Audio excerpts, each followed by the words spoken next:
জানতো এই মগটাতে করে আর ভিডিও করা হবে না, চা খাওয়া হবে না। এটাই আমার জীবনের শেষ চা খাওয়া হবে এই মগটাতে করে। দেখতেই পাচ্ছেন আমার বাবু এই মগটা ভেঙে ফেললো। আমার ছোট বাবুটা এ পর্যন্ত 7টা মগ ভাঙলো, আর প্রত্যেকটা মগই ছিল আমার পছন্দের। এত মন খারাপ লাগতেছিল, তারপরও তাড়াহুড়া করে কাচের টুকরাগুলাকে ফেলে দিচ্ছি যাতে করে বাবুদের হাত পা না কেটে যায়।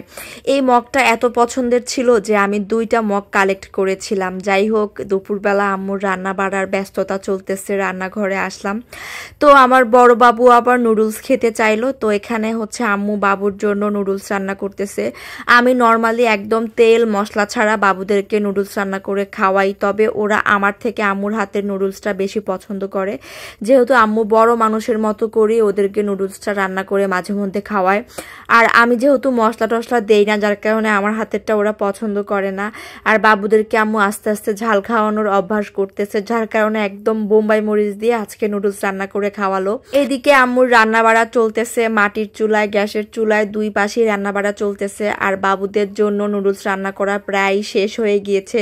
আসলে আম্মু যেদিন নুডলস রান্না করে ওই দিন আমি নিজেও খাই, কারণ আম্মুর হাতের নুডলসটা আসলেই অনেক মজা হয়। যারা আমার রিলেটিভ আছে তারা তো জানি যে কতটা মজা হয়। আসলে আম্মুর হাতের ভাজি আইটেমগুলা অনেক মজা হয় এই আর কি। আর গতকালকে এই যে গাছের পাতাগুলা শুকাতে দেওয়া হয়েছিল, এগুলো একদম মচমচা হয়ে গিয়েছে, তারপরও একটু উল্টে পাল্টে দিচ্ছে আর কি।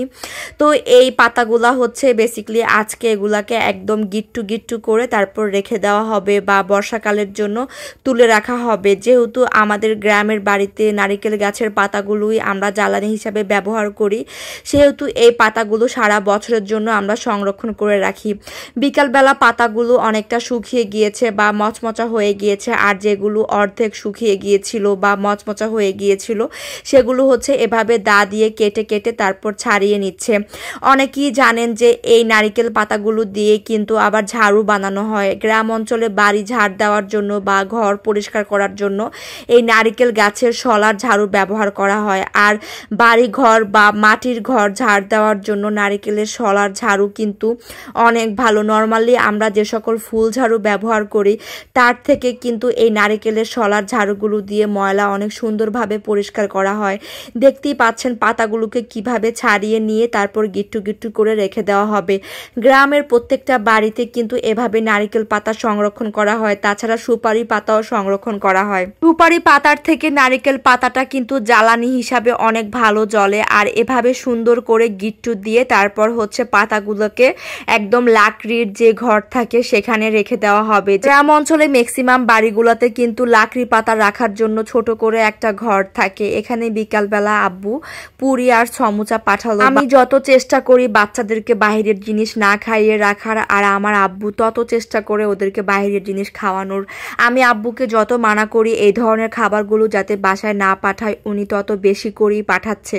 যাই হোক, আমার বড় মিয়া ছোট মিয়া রিসেন্টলি পুরি অনেক পছন্দ করে। আসলে বাচ্চারা বাহিরের জিনিস খেতে এমনিতেই পছন্দ করে। আর বিকালবেলা ওরা আজকে আবার ঘুরতে যাবে, যদিও আজকে আর ওদের মামারা যাবে না, ওরা একাই আজকে ঘুরতে যাবে। তো আজকের ব্লগটা এতটুকুই রাখলাম। আল্লাহ হাফিজ সবাইকে। Thanks for watching.